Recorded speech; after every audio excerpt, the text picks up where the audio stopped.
Well, as you can see, I'm going to be doing fan formula without my glasses from now on because, first of all, if you have a look right now, you can see that the screen reflects on the glasses. So, for those people who see me with glasses, without glasses, look, I'm going to do it like this from now on because at least I can still see. I'm not completely blind without them. But yeah, it's the final parts of the Fan Formula 1 2012 season review. Now, the first team up for discussion is a team that I have supported loyally from 1988, and that is McLaren. Let's get on to brass tacks, shall we? Quickest car out there from testing. We get to Albert Park, and Jensen just does the business, gets the jump on Lewis and wins. Malaysia. That was a different story, wasn't it? No grip in the wets or the intermediates. McLaren didn't really know what was going on. And then it started going downhill quite quickly. We had some great wins. We had Monza and Austin for Lewis. JB in Brazil kicking off the off-season with a great side of things. But then we had the mechanical failures, and then we had the grip issues. I mean, Jensen screaming out for, I've got no grip, the brakes are locking, the tyres are locking, what's going on? How can this car be so bad?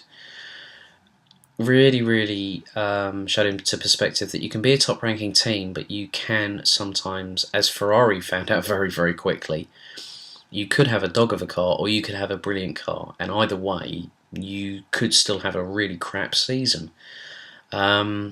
And Ferrari made the best of it with Fernando Alonso. But I think really with the mechanical failures that were happening towards the end of the season, engine wiring loom and gearbox problems for Singapore and Abu Dhabi for Lewis whilst leading, Jensen going into qualifying in Austin, a throttle potentiometer problem in Q2, which meant he didn't even get into Q3. And people might say, well, it's probably the Sam Michael curse. No, it's not. Cars that are so prototypical can be so fragile as well. So we've got to really take that into account. This is an incredibly highly developmental race that these teams are doing. They're spending millions and millions of pounds every year doing it.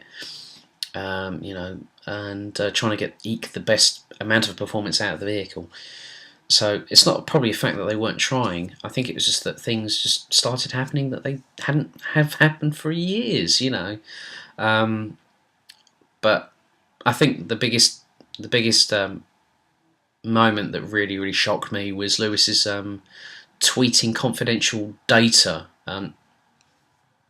It just wasn't right, and you could tell that the frustration was there, and obviously the relationship over time had soured with Ron and Martin, and he decided to jump ship. His choice, his call, it sort of signalled the end of an era. 15, 16-year association with Lewis Hamilton, and it's gone like that. And to be taken out in your final race, whilst you're fighting for the lead is another thing as well.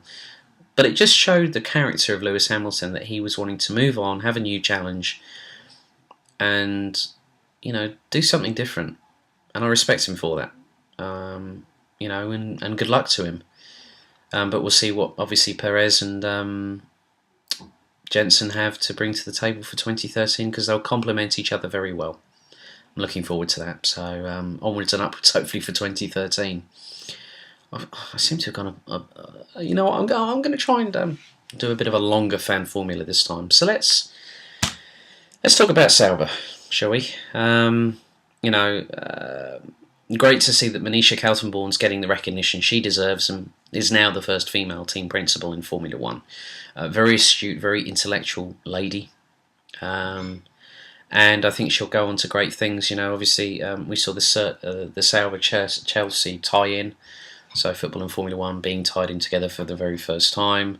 Obviously football clubs have been involved in motorsport with the Super League, like say Liverpool and FC Barcelona, for instance, but now it's the first time that we've seen it in Formula 1.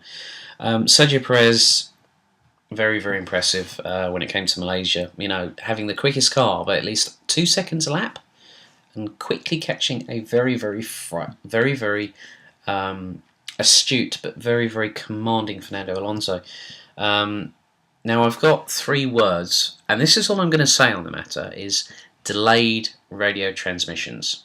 And you'll probably know what that is because that's 5 laps from the end, turn 14. That's all I'm saying about that one, and I'm not saying any more because it's not my style to sort of cause uproar. You know what, I'm just going to say, I think the amount of people that decided to jump on the bandwagon and say that Sergio obeyed a team order, the thing was is that he was still chasing for that win. I could see it. The way he was driving that car, he was driving the tyres off it. And if that's not driving for the win, and him binning it is following a team order, then I think people need to sort of look at everything from the bigger picture. Now, this is not an insult. This is not telling people how to watch Formula One. This is how I watch Formula One. Sometimes I'm very, very analytical, but I have to be. At the end of the day, this is a high-pressure, high-profile, extremely prototypical sport. And nothing quite like it in the world. I mean, IndyCar is the same sort of regulations. NASCAR, similar sort of regulations. DTM, same regulations all across the board. Formula One has more loopholes than I could shake a stick at the moment. And that's even with the current configuration. So, moving on from that, okay, let's talk about, podium finishes. And I have to be very, very impressed with Sergio. That was until he was announced as a McLaren driver and his Sauber career went straight down the freaking toilet. But you can understand that he's under more pressure now because he wanted to perform, wanted to do results for the team, whilst he was still loyal with them. But the biggest moment for me, Kamui Kobayashi getting the first Japanese podium on home soil, and I'm going to do a JB for this. Nice one, Kamui. The first person since Aguri Suzuki who secured 3rd place at Suzuka in 1990. Yes, ladies and gentlemen, 22 years ago, and I was only 11 at the time. Quite surprising how things just change. Since then, the person that got in closest to the podium was now IndyCar driver and the man that nearly won the Indy 500 before he binned it in turn 1, Takuma Sato for Jordan. A very, very happy Japanese man, as we all know, securing 5th place. So really, it was... And I think the amount of respect... because one of the big things was that Sebastian Vettel and Kamui Kobayashi both raced in the F3 Euro Series, which is now the FIA F3 European Championship, which is being overseen by ex-McLaren ace Gerhard Berger. They raced together in the F3 Euro Series, and they were on the podium for the last time together on the F3 Euro Series. And for Kamui to be very, very humble... and translating into Japanese, exactly what Sebastian said, I thought was a very, very noble gesture. And it's a shame we're probably not going to see such noble gestures in 2013. So we'll see what happens with Sauber when Esteban Gutierrez and Nico Hülkenberg step up to the plate, because we'll have another Mexican in Formula One, and Esteban is a very, very exciting talent. Looking forward to seeing how he gets on. Now, the Faenza-based Scuderia Toro Rosso, or the Red Bull Junior team as we all know them, powered by Ferrari engines no less. Great to see a young pairing again. Obviously, we had Daniel coming along from HRT, having half a season with them to build up his experience before getting in with the big boys. And I have to say, I'm very, very impressed with the young Australian because he managed to secure more points finish than his colleague, the formidable and the very sexy, who I think is the Frenchman with a little bit of je ne sais quoi, Jean-Eric Verne. So they scored some, some fairly good points. But Jev had his rear attacked by one Mr. Michael Schumacher at Singapore. And there is a fan formula, you know who you are, that really wanted to help massage his buttocks. I can't believe I just said that. Bloody hell. But hey, it's the Final Fan Formula review for 2012. I'm not going to out this person because you know who you are. All right, my dear. And he in his rookie season, he had ups and downs. I mean, what rookie doesn't? Unless your name's Lewis Hamilton, of course. Coming to within 1 point of winning the Formula One World Championship in your first season with a great car. But let's think about it. I mean, they're powered by Ferrari engines, which they have been for a number of years now. They have struggled because obviously now you can't have customer cars in Formula One, which means that they can't use the main chassis carbon fibre monocoque that Red Bull use. So obviously 2013 we'll see a new car from Faenza and hopefully something a bit more challenging with a car that's able to challenge a bit more in the midfield, because Daniel's 6th place, I think it was this season, was his best qualifying session in Formula One. Fantastic result, but then it has a really crap start. So you can have a great qualifying and then you can bugger it up at the very beginning, and it happened. So there we go. And where do I begin with Hispania Racing? There's not really there is a lot you can say, but then there's also a lot that you can't say. It's been 3 years of hell for that team, putting it mildly. I mean, I could use words to a bigger extremity than that, but it's not really called for, is it? And I know that there are a few people who will. The thing is that they got on the grid.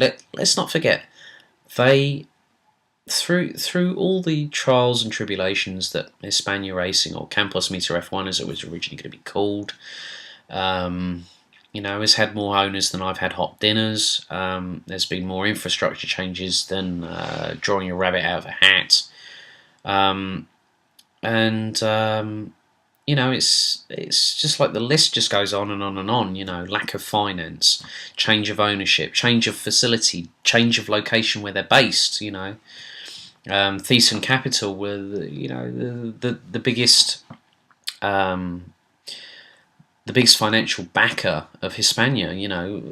Pedro and Narain didn't really bring that much sponsorship to the table.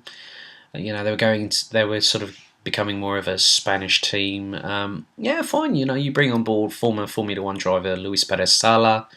You bring in a lot of people to make up the infrastructure. But then you have, I'm going to say it this way, then you have a crap car from the get-go, from the very get-go, 3 years ago. Now, Hispania were having their chassis constructed by Dallara, a very, very well-known monocoque provider. They're the people that provide the DW12 on the IndyCar grids, GP2, GP3. The Dallara chassis is well known within F3 Euro Series. So they had a great association with an Italian manufacturer. And then financial troubles took its toll. They had an incomplete chassis, things were rushed at last minute, and for the past 3 seasons they never made it to pre-season testing at all. The closest they ever got was this season. And why, oh why, would you bring your motorhome? Please, I mean, can someone explain to me why the hell you wouldn't bring your 2 cars for that test? Marussia made it, Caterham made it, and they're under pressure to perform as well. Everyone's under pressure to perform. But that was the biggest faux pas I've ever seen in Formula One history. You bring a motorhome, yet you don't bring your vehicles. What the hell was that all about? I mean, I think it's bewildered a lot of people. I would have preferred, if I was team principal, I said, right, okay, let's forget about the motorhome. Let's get the cars running and running well. Even though they might be 6 or 7 seconds off the pace, I don't care. Get the cars on the grid, get them testing. Even if it's last year's car, you could still get them out there and get them testing to get more data to help with the development of the F112. But no, it didn't happen. It didn't materialise, and so we have, for the third year in succession, a public shakedown on the very first Grand Prix. You know, I mean, I remember when we had Karun and Bruno, having a very, very public shakedown. Karun didn't even make it out for practice. And, this year we had the oldest pairing in Formula One for a long time. 75 years between Pedro de la Rosa and Narain Karthikeyan. Two people who I think could have been sort of said, look guys, we know you want to race in Formula One. I think the nearest, apart from being with HRT, that Pedro has raced competitively is DTM, and he raced with Mercedes. I remember 2007 Barcelona, and we had Matthias Ekstrom and Pedro de la Rosa fighting over a corner. Matthias goes up the inside of him, and then all of a sudden Pedro just stops, keeps on hitting him, and all of a sudden it's a 360 pirouette synchronised between the two of them, and then you find that Wolfgang Ulrich pulls all the cars off the track. So it just goes to show that Pedro de la Rosa is not a... he's an 8-year veteran of McLaren as a test driver. How does that really equate to race experience? I'm sure, he's had his chances. And so's Narain.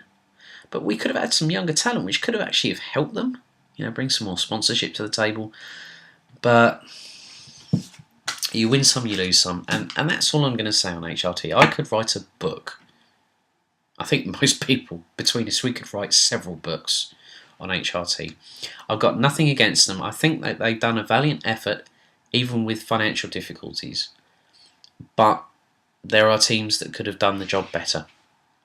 And it's a shame to lose a young team,